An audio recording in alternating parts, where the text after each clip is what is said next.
and welcome back to a beautiful Wednesday. I'm Sean, this is Mountains Garage.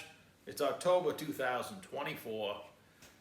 A great stretch of weather coming up, and I'm taking advantage of it by working outside, getting some projects done in the fall. However, I was distracted by the UPS guy bringing me half of my order. So, what are we looking at and how did we get here? Well, I'm a carburetor guy, only due to my chronological experience.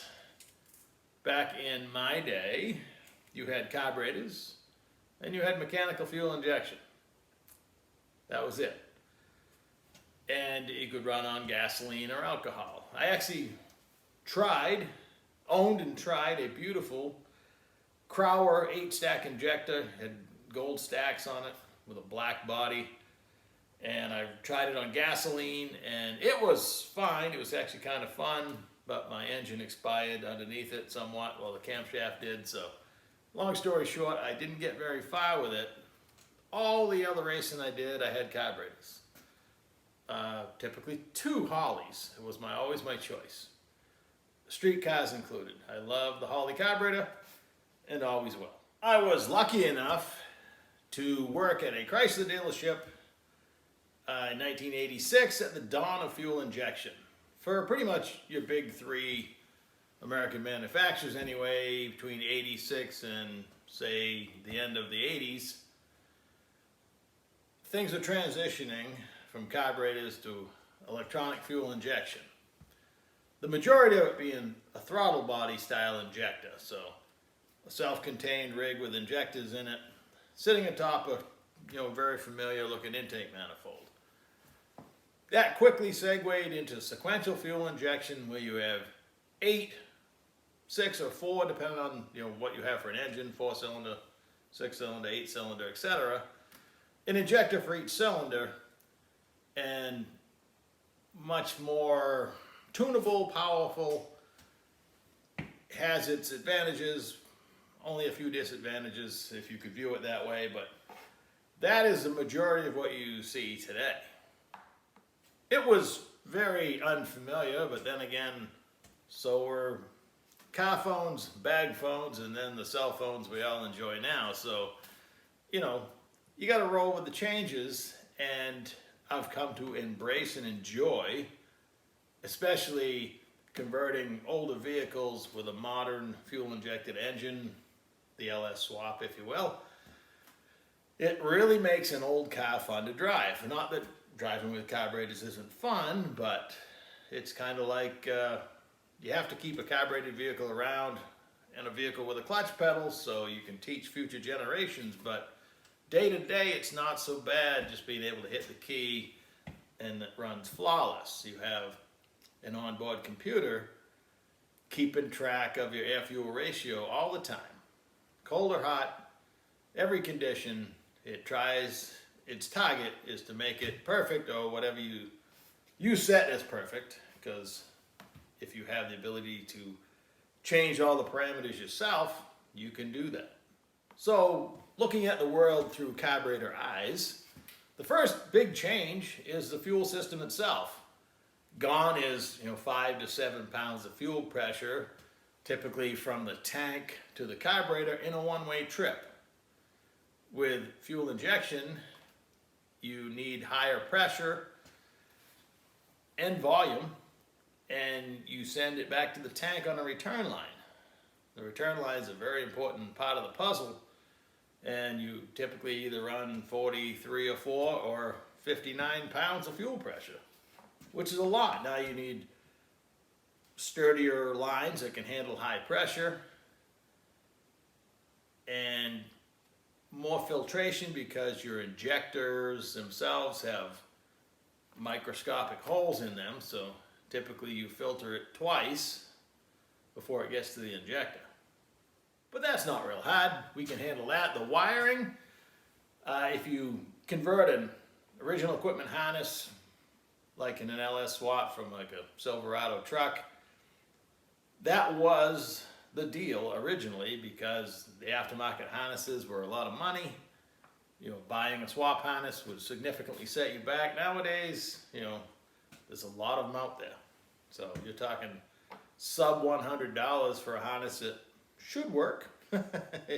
Questionable origin, where it came from, but they can't all be bad because the market is swamped with them. So, and instructions are everywhere how to convert your own harness, so that's a piece of cake.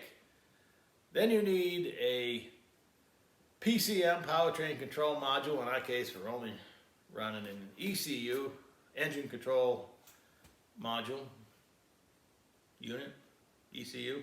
Anyway, if you choose to use the factory computer, let's just call it a computer, you have to break into it with a program like HP Tuners, and you have to shut off the anti-theft that won't allow the engine to run once you take it out of its origin, its home, where it came from.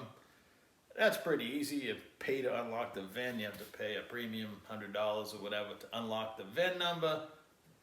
The VIN, not VIN number. That's like saying vehicle identification number. The VIN. And shut a few things off, make a few changes. I can tell you that the ordinary 5.3 LS, when you shut off the torque management, which is put in there to help save the 4L60E, when you take that out of there, the engines are very healthy. Even in stock form, the net horsepower rating is above 300. That's net, not gross. Now remember, back in the muscle car age up to like 1970, all horsepower was stated in gross, not net. In the early 70s, they made the big three and others give you the net number with all the accessories and drivetrain loss and everything else. So it made a big difference.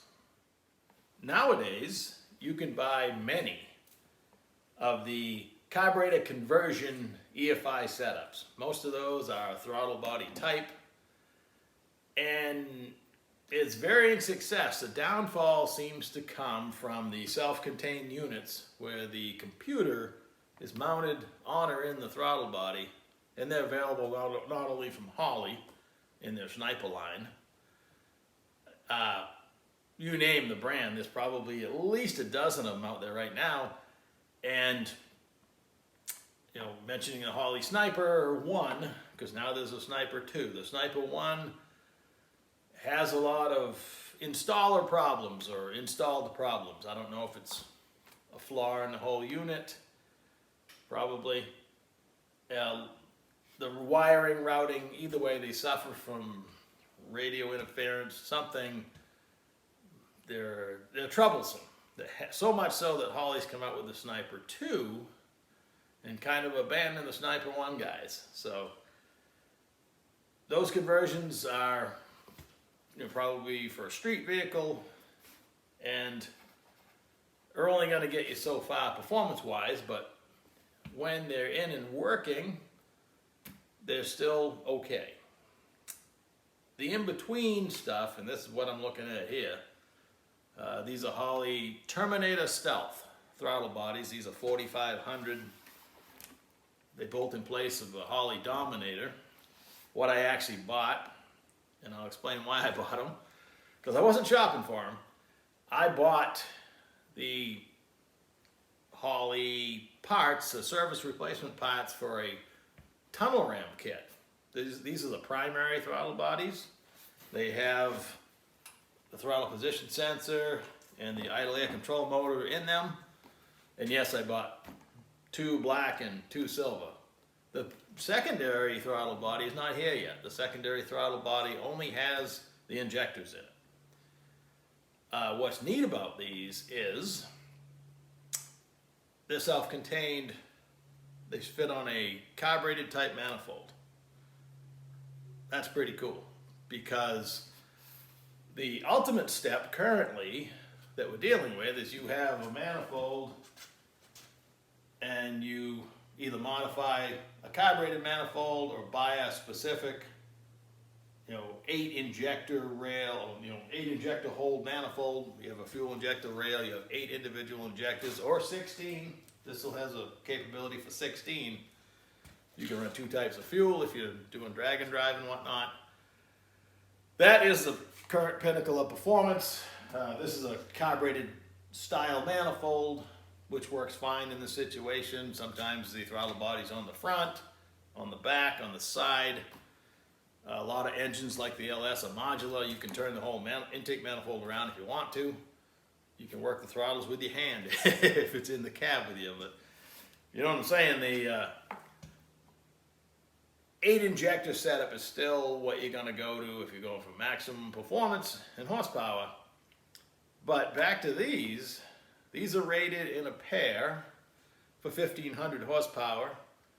And what I found neat about them, they're rated for 1250 in a blow-through application or on top of a supercharger. They don't care where they're mounted. This has, I believe, an internal map sensor, but you can unplug it and mount an external map sensor with a higher bar rating. The more boost pressure you have, the higher the bar needs to be. Bar is somewhere around 14 and a half or so, I suppose. So every time you equal bar, your horsepower is allegedly supposed to double somewhat. So 15 pounds of boost, you're doubling your stock horsepower for the most part. Lots of variables there. I saw a few videos of a pair of these mounted on a big block Chevy, naturally aspirated, and they were really crisp. It was pretty easy startup. So with these, it's the Holley Terminator Stealth, is you still run an external PCM. This is a Holley HP. Holley makes basically 3 lines of computers. You have the Terminator X, Terminator X Max, which will run electronic transmission. The Holley HP, which is kind of in the middle. It's very similar to a Terminator, but it's actually potted. It has, you know, hot liquid molded in, so this thing is solid state. And this will not run a modern electronic transmission. And then you have the Holley Dominator, which is about this big, and it has the capability of running the whole car. You name it, turn signals, whatever. That's quite a unit. And that will run an electronic transmission. So Terminator X Max, Holley Dominator, the only two that will run a modern transmission if that's what you need. But if you're, you know, non-computerized transmission guy, then Terminator X, Holley HP, or Dominator will get you there. And you have options. You can plug this into your converted 8 injector manifold, your store-bought 8 injector or 16 injector manifold. Well, this won't run 16 injectors, only Holley Dominator will do that.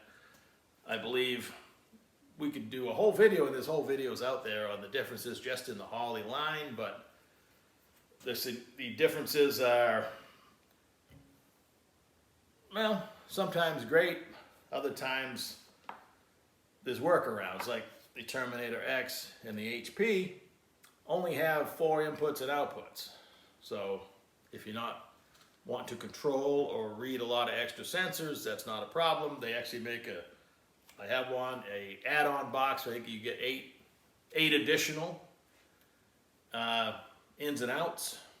I believe the Holley Dominator has 42 or 48. It has a lot of ins and outs. You probably won't max that one out. So I have to thank or blame, it's a fine line, my buddy Ken. He sent me a link to these. Actually, he just told me about them. He saw them listed at a Holley sale. Holley's really good about their sales, and the prices sometimes are drastically cheap. Now, I wouldn't just buy 2 sets of these on a whim. I'm hoping I get the secondary throttle bodies because they're back ordered, but the price I paid for the primary units, $200 a piece, and the secondary throttle body, $150. This is a complete unit. It has 400-pound injectors. Again, the primary has a throttle position sensor in the IAC, and I believe it has a map sensor in there. That's hard not to want to experiment with it for that price. You can't buy, well, the used Holley Dominator I just fixed up a few months ago on a video. You know, I got $550 into that used Holley Dominator. I'm talking $350 a pair for these things. And what is neat about them is they fit on a carbureted manifold. They would go on here. In fact, I might put these silver ones on top of this. I need to modify my base plate or get a different one to mount two 4500 series instead of two 4150 series Holleys. But they're perfectly fine above a blower.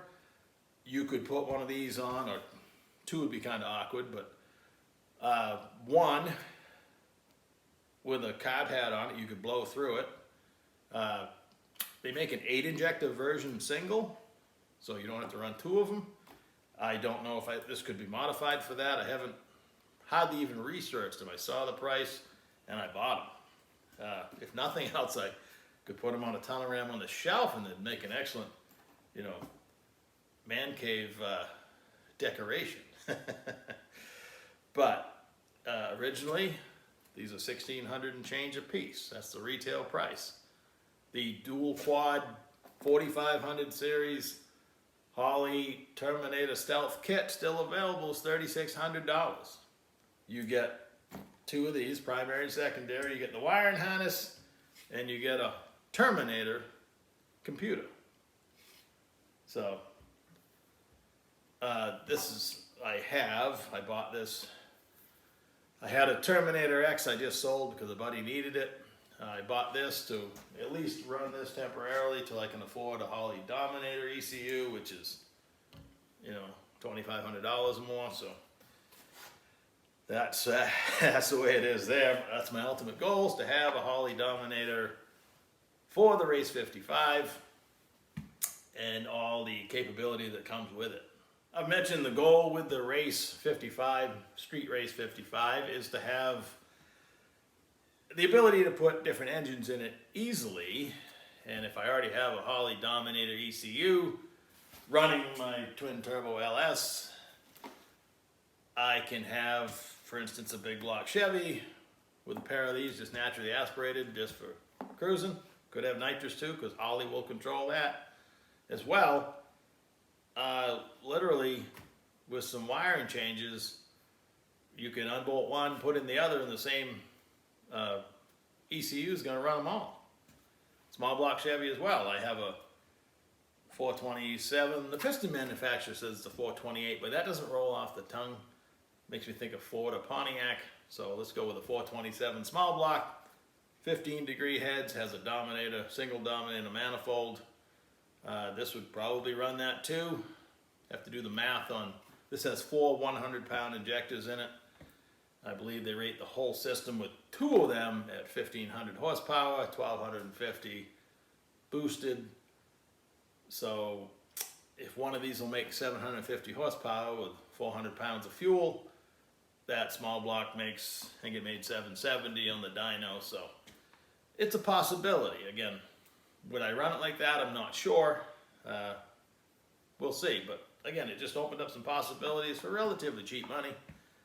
And I can't think of a better place to waste my money than car parts, because it's a lifestyle. You don't, I don't have a lot of other bad habits to spend money on. If I get a few extra bucks, I'm looking for more parts. So call it a character flaw or a blessing, I'm not sure. But have a great day. Talk to you soon.